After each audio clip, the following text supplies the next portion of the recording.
There's been some major policy changes by the Coast Guard in terms of navigation lighting for paddled kayaks.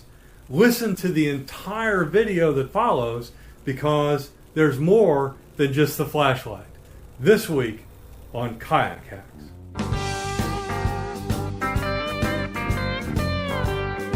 I'm Steve Moore. I'm the field editor of Southern Kayak Fishing Magazine, and earlier this year my Kayak Hacks column in the magazine discussed navigation lighting requirements for kayaks. And the article basically repeated back what the Navigation Systems Office of the Coast Guard told me the rules were. And the big rule that everybody didn't like was that do-it-yourself lights were not allowed. Now, just to review, there are 3 times kayaks have to have a light. When they're underway, Rule 25, when they're anchored, Rule 30, and when they're in distress, Rule 37. Rule 25 says that all you need is a flashlight or a lantern that you can wave to avoid an impending collision. Rule 30 said you had to have an all-round white light mounted 360 degrees when you were anchored where that boat traffic was common. And that is the light that had to be, under the old policy, certified and approved because an all-round white light had a very specific definition. And the third place was your visual distress signal. It had to either be a light or flares, and if it was a light, it had to strobe at 50 to 70 flashes per minute. Well, all that has changed as a result of the communication back and forth between the community, me, and the Navigation Systems Office. And what they did is they did a top-to-bottom review of the rules to really look with legal input as to what the requirements are. And so here is the new policy, or the new interpretation of the rules, if you will. There are 3 ways a kayak can meet the lighting requirement under Rule 25. But the way that most of us will is we're going to have that flashlight ready at hand or the lantern. And the change is the recognition that the rules are not prescriptive in terms of how that light is either mounted or carried. And as a result of that, we can now put a lantern on a pole and be legal.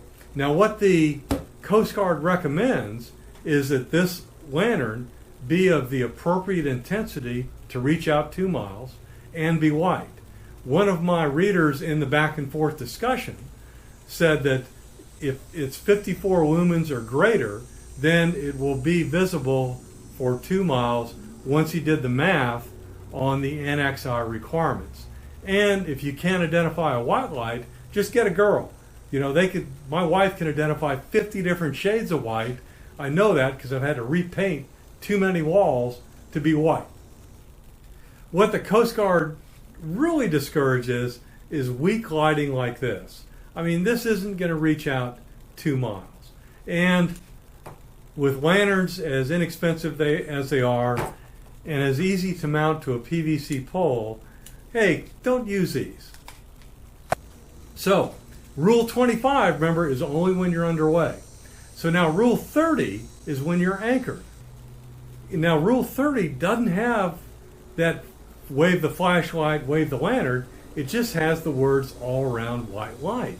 And that has a very specific definition carried with the certification requirement. Well, the new interpretation, the new policy from the Coast Guard is that the certification requirement only applies to manufacturers who are permanently mounting lights on boats. And since we have a kayak, we're going to put something that's a battery-mounted light on there, so that doesn't apply to us. And also, by the way, it turns out that now the Coast Guard does not type approve any self-contained battery light. So the bottom line is that when you're anchored, the lantern on the pole will do the trick for that 360-degree all-around light. So the next area is the visual distress signal. And I was very interested to hear this, is that the Coast Guard discourages the use of the strobe flashing at 50 to 70 beats a minute because it's prohibited in the international rules. It's allowed in the inland. So if you're out there at night, it's a better deal, a better recommendation to have the flares instead of the lights. Now the last area is deck lighting. And that's where we need to be careful that our deck lights do not mimic other lights. And the Coast Guard recommends we not use blue, red, yellow, because all those have specific meanings.